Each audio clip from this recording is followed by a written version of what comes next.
Hi, I'm Jasper and I help people set goals, build a process towards them and most importantly cope with the stress and anxiety emerging as we progress towards these goals.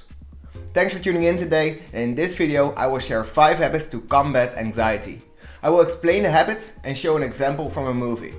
Let's hit the ground running and I will provide you with a sneak preview of the 5 habits that will help you to combat any anxiety. Alright, habit 1. Exercise. Let the dopamine and endorphins flow. Habit 2. Sleep, meditate and treat yourself. Be kind to yourself. Habit 3. Have a constructive inner dialogue. Challenge that mind of yours. Habit 4. Remind yourself of the good things in life. Count your blessings really. Then habit 5. Turn anxiety into your friend and also really your motivator. The power of competition. Alright, so let's get cracking with the first habit to combat anxiety. Habit 1. Exercise. Let the dopamine and endorphins flow. So, first, let's take a scientific approach here. It has been researched over and over again that exercise is the most effective way to combat stress and anxiety. All the studies show that physically active people are less likely to suffer from anxiety or will be hit by depression. But don't only start exercising when you think you're anxious or stressed. Just really make it a daily routine. It is really a proven effective way to ease pre-existing anxiety. Exercise really gives you a shot of dopamine and the endorphins really will start flowing through your entire body and system. Really let those safeguards help you to combat any anxiety or stress popping up. I really can tell from personal experience that this can work magically. I fell into a coma after a serious accident. In the time I was recovering from this huge trauma, I started to up really my exercise game. Instead of exercising occasionally when I was really in for it, I started to exercise on a daily basis. Running really became just a new normal for me.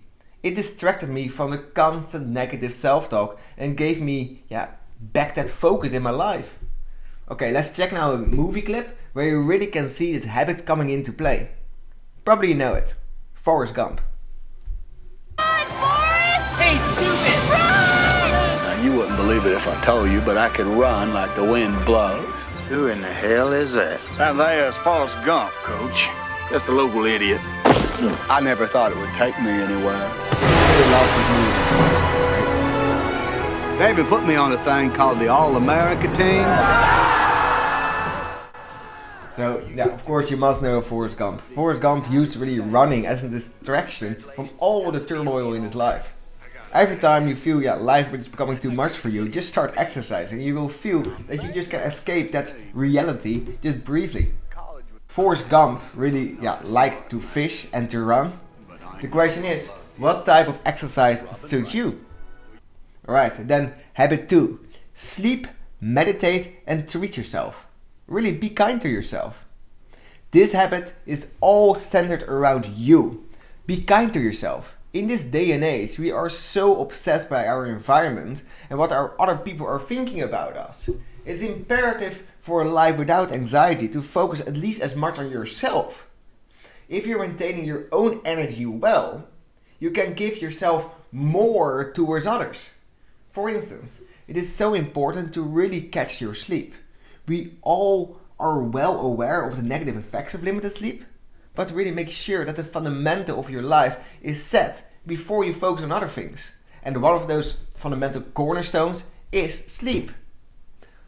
After I lived in Tibet and Nepal for a while, I started to meditate more and more. So why did I do that? Was I just following the other guys, just renouncing my own values? No, really far from. Meditation brought me close to myself. In this fast-paced society, it's such a relief to stand still sometimes and just be. In the end, happiness only lies in the now. So through meditation, you really can make the most out of the current moment, the now. So to conclude, please treat yourself so once in a while. So in this society, we have the tendency to be so hard on ourselves. Treat yourself so now and then for trying to improve really every day. Do you like just, for example, those flowers at the florist? Go buy them and enjoy them standing on the kitchen table during the week. Really, do you like, for example, the theater show? Sacrifice the night and treat yourself. Treat yourself, but really treat yourself moderately. Let's check a clip where you really can see this habit coming into play. I really love this speech of Oprah Winfrey.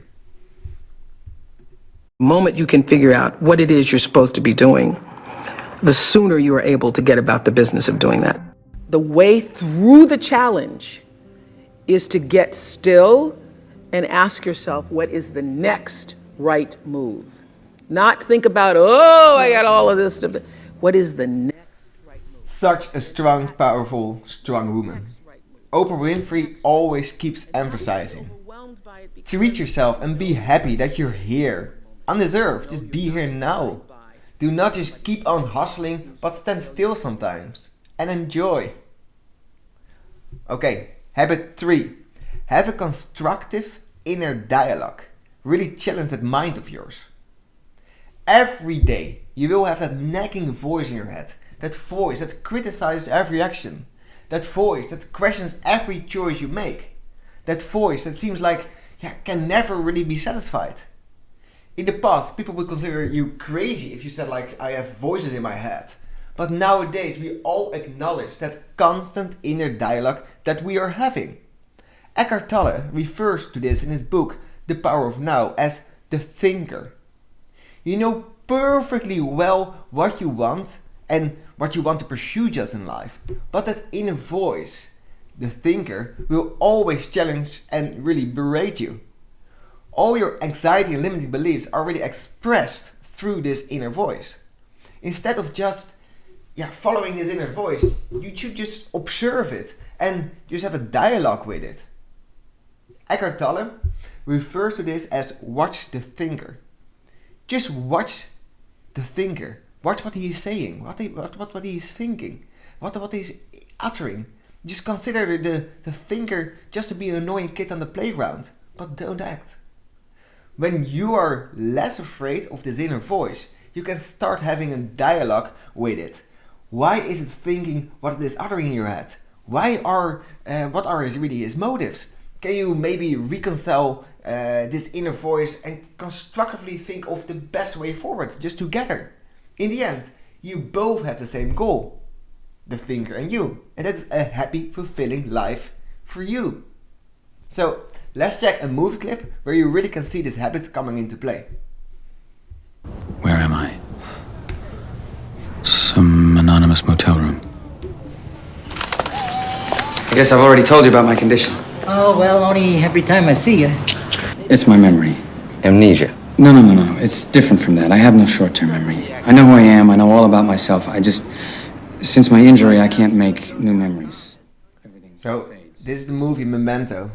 It is such a powerful movie, and in this movie, the main character, Guy Pearce, reconciles with his inner dialogue, enabling him to track down his wife's murderer.